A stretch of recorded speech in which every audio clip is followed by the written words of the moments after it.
Dear Patriots, before the news starts, please subscribe to our patriotic channel by clicking the subscribe button. Give us a thumbs up to this video. Don't forget to leave your opinion below in the comments section. Share the news on Facebook and Twitter so you friends see it. Thank you. Nancy Pelosi admits that her attack on bump stocks is a slippery slope to what she really wants. Nancy Pelosi exposed what her true intentions are when it comes to gun control, and it isn't good. Democrats often try to say they don't want a full ban on guns, they just want common sense gun control laws. However, if you give them an inch, they will take a mile. There have been many liberals arguing that we need to be more like Australia, who banned guns entirely. There are going to be Republicans who resist this because they say, give the gun control people an inch and they'll try to take a mile. So how do you plan to overcome that when the truth is that you would like to go further? A reporter asked about Pelosi's call to ban bump stocks. So what? Responded Pelosi. They're going to say, you give them bump stock, it's going to be a slippery slope. I certainly hope so. But I don't think bump stock should be a substitute for the background check, said Pelosi. By the way, the background check is a compromise. There are many more things members want to do, and we're saying, how do we save the most lives? We save more lives with a background check, said Pelosi. Her comments are especially ironic because the Vegas shooter would have passed any background check. Why can't liberals respect our Second Amendment?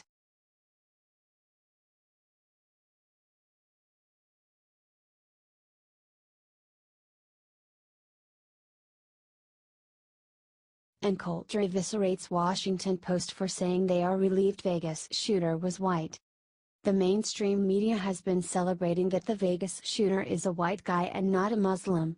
Whenever it is a Muslim, they preach to not judge all Muslims based on the actions of a few. But when it is a white guy, they can attack white people as a race. The Washington Post wrote an article called "I was devastated about Las Vegas, but quietly relieved that the shooter was white. I doubt many people of color were celebrating and high-fiving each other because we didn't look like the bad guy. But I know that if the shooter has been black, the national conversation would somehow strawman its way into being about Black Lives Matter and black criminality. God help us if it had happened at a rap concert," they wrote. And Coulters slapped some sense into the media with an epic rant. The media's idea of hard-hitting investigative reporting is to taunt gun owners and white men. Making snarky political remarks is job number one of reporters. Apparently, it's also the new job description for late-night comics. As long as we're looking for jobs that Americans just won't do, maybe we could find some immigrants to tell jokes and report news, wrote Coulter. We're getting a lot of smirky, celebratory headlines, like these: America's white man problem, how America has silently accepted the rage of white men, the white privilege of the lone wolf shooter. While it's great that liberals have finally found a mass murder that they don't think can be defeated with a #JSweetCharlie hashtag, they're either lying or they don't know what they're talking about, wrote Coulter.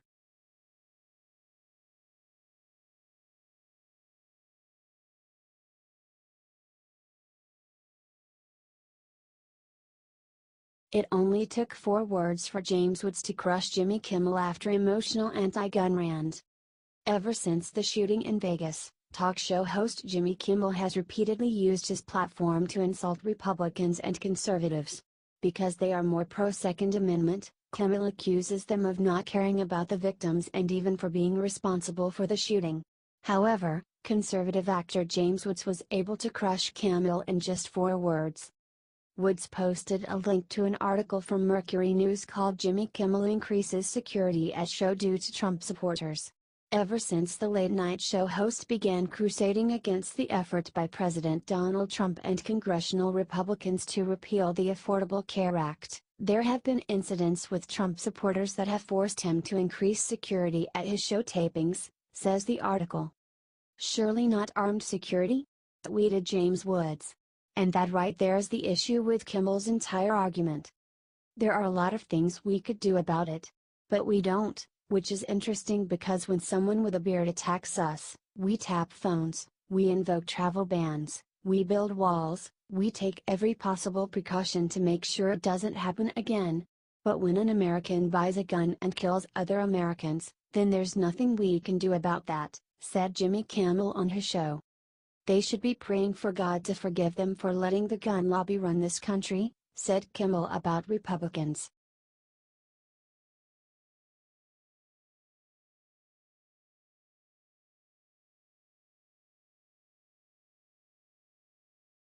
Nothing was happening. So, I tweeted, Hillary takes credit for Trump's efforts to help Puerto Rico. Failed presidential candidate Hillary Clinton just tried to take credit for all of President Trump's hard work in Puerto Rico. At first the media tried to say that President Trump isn't doing anything to help Puerto Ricans.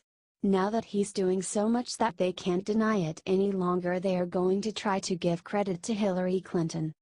Recently with the hurricanes and particularly the damage in the Virgin Islands and in Puerto Rico, I was right in the middle of our government responding to the horrible effects of the earthquakes in Haiti, so I know what we're capable of doing, said Hillary.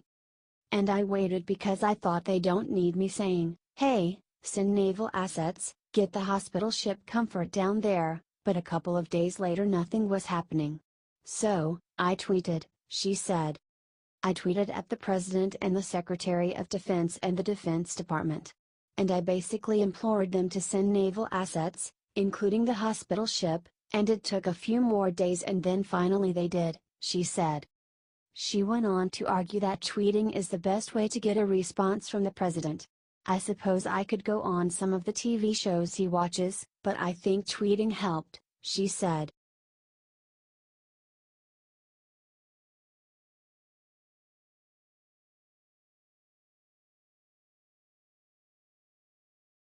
Chris Matthews just said gun owners are just like the North Vietnamese, it's disgusting. In the aftermath of the Las Vegas concert tragedy, liberals have been shooting themselves in the foot, so to speak, with the hysterical way they have tried to politicize the event and push for laws that will restrict Americans' Second Amendment freedoms. MSNBC host Chris Wallace most certainly did not do Democrats any favors when he made a ridiculous parallel and claimed that advocates for gun rights are just like the North Vietnamese in the Vietnam War. Said Matthews in a ramble to USA Today's senior political correspondent Heidi Perzabilla and the Washington Post's Eugene Robinson, we couldn't win in Vietnam because we were going to stay, they were going to stay there, and we're going to come home. He continued, the people who are for gun control get interested in something for a while, but the gun owners stay with it. They never leave it. They're the home team, and they're never going to let people touch their guns. Instead of knocking Wallace for his absurd and offensive statement, the liberal panelists agreed with Chris. Robinson went even further and said that gun owners, just like the North Vietnamese, always have the edge on intensity on that image. He added, becoming emotional, and that has been the case for years and years and years, and is certainly the case now. And looking at the national level, the federal level, this Congress and this president, I wish I could work myself up into thinking that something would happen, but I can't. I can't. Do you think liberals like Matthews are hurting their own cause by making ridiculous comments like this?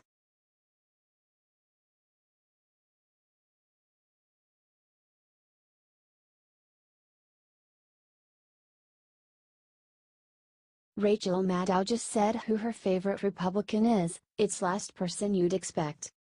It's not news that MSNBC host Rachel Maddow is an odd person.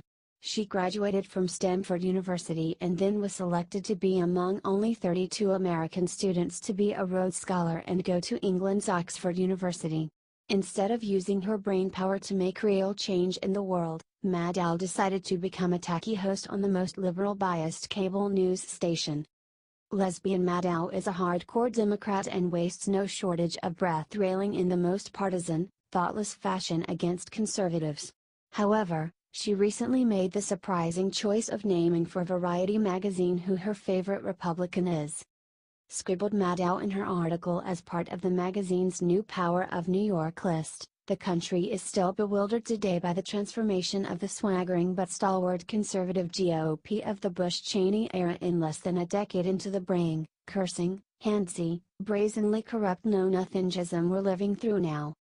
She then singled out fellow MSNBC host Nicole Wallace as her favorite Republican, saying that she is one of the few Republicans who operated at the highest level of Republican presidential politics who saw the transformation coming.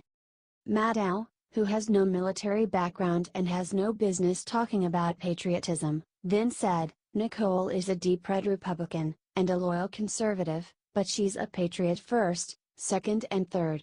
What do you think about Maddow's choice?